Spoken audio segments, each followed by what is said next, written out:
Good morning class. Let's start for +1 class.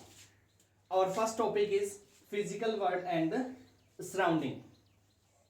हम इस topic में हमारे अराउंड जो फिजिकल वर्ल्ड है उसकी स्टडी करेंगे और उसके कुछ जनरल फिनोमिना जो हम फिजिक्स में यूज करते हैं उनके बारे में स्टडी करेंगे. तो my first video is only on introduction. सिर्फ इंट्रोडक्शन करेंगे कि साइंस क्या होता है, फिजिक्स क्या होती है और फिजिक्स में हम कौन कौन से प्रिंसिपल्स यूज करते हैं या उसकी प्रिंसिपल थ्रस्ट क्या है. Let's start. Our first question is science. What is science? Science है वो लेटिन वर्ब से बना है साइंटिया. लेटिन वर्ब थी साइंटिया, उससे हमने इसको बनाया है साइंस, जिसका मीनिंग होता है to know. Science mean everything जो हम जानते हैं या जिसको जानने की इच्छा रखते हैं या जिसको हम जान सकते हैं वही क्या है, साइंस है. यानी क्या है science? The knowledge which human haves gain through the observation and experiments. जो हमने खुद ऑब्जर्व किया है थ्रू एक्सपेरिमेंट्स या जो एक्टिविटीज हमने कंडक्ट की हो. लेकिन बेसिक कंडीशन क्या है? When organised systematically. जब हम सिस्टेमेटिकली कुछ एक्सपेरिमेंट्स कंडक्ट करते हैं या एक्टिविटीज कंडक्ट करते हैं, उनसे जो रिजल्ट आता है, उनसे जो नॉलेज मिलती है, उसी को हम क्या कहते हैं? साइंस कहते हैं. वही बेसिक हमारा साइंस है कि जो नॉलेज हम गेन कर सकते हैं. जैसे पुराने टाइम में लोग सोचते थे कि हमारे पास दो थ्योरीज थी जिसको हम जियोसेंट्रिक थ्योरी कहते हैं कि अर्थ हमारी स्टेशनरी है, बाकी सारे के सारे जो ऑब्जेक्ट हैं, सेल्सियस ऑब्जेक्ट्स, चाहे अदर प्लेनेट्स हो या सन हो, वो सारे के सारे मूव करते हैं. लेकिन बाद में हमें पता चला कि अर्थ है वो न तो हमारा यूनिवर्स का सेंटर है और न ही वो स्टेशनरी है, बल्कि सन है वो हमारी गैलेक्सी का सेंटर माना जाता है और अर्थ है वो सन के अराउंड चक्कर लगा रही है, उसके अराउंड रोटेट कर रही है. तो उसी नॉलेज को जो हमने सिस्टमेटिकली ऑर्गेनाइज्ड की है, उस नॉलेज को हम क्या बोलते हैं? साइंस बोलते हैं. बेसिकली साइंस दो टाइप की मानी जाती है, physical science and biological science.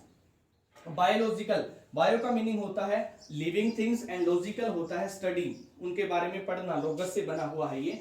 यानी बायोलॉजिकल साइंस वो होता है जिसमें हम लिविंग थिंग्स के बारे में पढ़ते हैं, प्लांट्स के बारे में पढ़ते हैं, एनिमल्स के बारे में पढ़ते हैं, सेल की स्टडी करते हैं, जीन्स की स्टडी करते हैं. फॉर एग्जांपल बॉटनी जो ब्रांच है वो और जूलॉजी ब्रांच एटसेट्रा किस में आते हैं? बायोलॉजिकल साइंस में आते हैं, जो बेसिकली लिविंग थिंग्स की स्टडी करते हैं. उसके बाद हमारी आती है फिजिकल साइंस. फिजिकल साइंस जो नॉन लिविंग थिंग्स पर स्टडी करती है, जैसे हमारी फिजिक्स, केमिस्ट्री, जियोग्राफी, अर्थ के बारे में जो स्टडी करती है, ओशियोलॉजी, ओशियंस के बारे में जो स्टडी करती है, वो सभी की सभी क्या होती है? Physical science. ये दो मेन ब्रांच है हमारी साइंस की. उसके बाद हमने पार्ट्स बना रखे हैं, जैसे फिजिक्स. फिजिक्स के भी हम आगे पढ़ते जाएंगे, काफी सारे पार्ट्स हैं. थर्मोडायनेमिक्स हो गया, इलेक्ट्रॉनिक्स हो गया, मैग्नेटिज्म हो गया, इलेक्ट्रोमैग्नेटिज्म हो गया, ऑप्टिक्स, ये सारे फिजिक्स के पार्ट हैं. इसी तरह केमिस्ट्री में भी आप आगे पार्ट्स पढ़ोगे. बायो में भी जो बायो आप पढ़ते हो उसके ही पार्ट हैं, जूलॉजी, बॉटनी. किसी में प्लांट्स की स्टडी होती है, किसी में हम ओनली एनिमल्स की स्टडी करते हैं, किसी में क्लासिफिकेशन के बारे में पढ़ते हैं एनिमल्स का, कि उन्हें क्लासिफाई कैसे किया है. Okay, this is about science. Now our basic is physics. कि फिजिक्स क्या होती है और हम उसे डिफाइन कैसे कर सकते हैं. What is physics? फिजिक्स जो वर्ड है वो ग्रीक वर्ड फ्यूसिस से लिया गया है, जिसका मतलब होता है नेचर. क्या मतलब होता है? नेचर. आल्सो जो संस्कृत वर्ड है भौतिकी, उससे इसको बनाया गया है. हिंदी में फिजिक्स को भौतिक विज्ञान बोलते हैं. संस्कृत वर्ड है भौतिकी, जिसका मतलब होता है to know our physical world, हमारे फिजिकल वर्ल्ड को जानना. यानी फिजिक्स क्या होती है? फिजिक्स साइंस की वह ब्रांच है जो नॉन लिविंग थिंग्स को स्टडी करती है. बेसिकली किसको? Nature and natural phenomena. फिर से रिपीट कर देता हूं, फिजिक्स क्या है? The branch of science which deals with the study of nature and natural phenomena. जो नेचर की स्टडी करती है, नेचुरल फिनोमिना की स्टडी करती है, उसको हम क्या बोलते हैं? फिजिक्स बोलते हैं. क्या बोलते हैं? फिजिक्स. इलेक्ट्रिसिटी, ये भी हम फिजिक्स में पढ़ते हैं. उसके बाद मैग्नेटिज्म है, वो भी फिजिक्स की इन्वेंशन है. तो काफी सारी चीजें जो हमें फिजिक्स ने बताई है. सेमीकंडक्टर्स, जो बेसिक टेक्नोलॉजी है कंप्यूटर की या नेटवर्किंग सिस्टम की, डायोड्स, वो भी फिजिक्स ने इन्वेंट किए हैं। तो फिजिक्स क्या होता है? Study of nature and natural phenomena.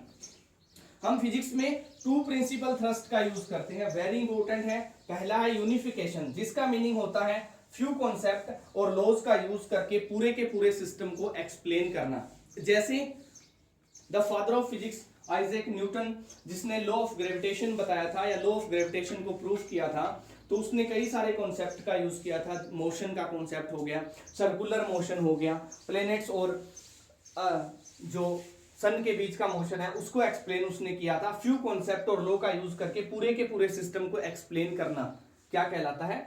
Unification. जैसे मैक्सवेल इक्वेशन है, मैक्सवेल ने 4 इक्वेशन बताई है, हम आगे स्टडी करेंगे 12th में, जिसमें हमने क्या देखा कि उसने इलेक्ट्रिक फील्ड और मैग्नेटिक फील्ड को कंबाइन किया था। तो पहले उसने इलेक्ट्रिक फील्ड का टॉपिक लिया, उसको एक्सप्लेन किया, फिर मैग्नेटिक फील्ड के बारे में एक्सप्लेन किया, उसके बाद दोनों को कंबाइन कर दिया। तो फ्यू लॉज और कॉन्सेप्ट का यूज करके सिस्टम को एक्सप्लेन करना क्या कहलाता है? यूनिफिकेशन कहलाता है। रिडक्शनिज्म, रिडक्शनिज्म है उसका मतलब होता है किसी कंप्लेक्स सिस्टम को, किसी बिगर कंप्लेक्स सिस्टम को स्मॉल पार्ट्स में, सिंपलर पार्ट्स में ब्रेक करना, उसके बाद उसकी स्टडी करना। क्या होता है रिडक्शनिज्म का मतलब? कि किसी बिगर पार्ट को, कंप्लेक्स सिस्टम को स्मॉल पार्ट्स में डिवाइड करना, सिंपलर पार्ट्स में डिवाइड करना, फिर उनकी स्टडी करना।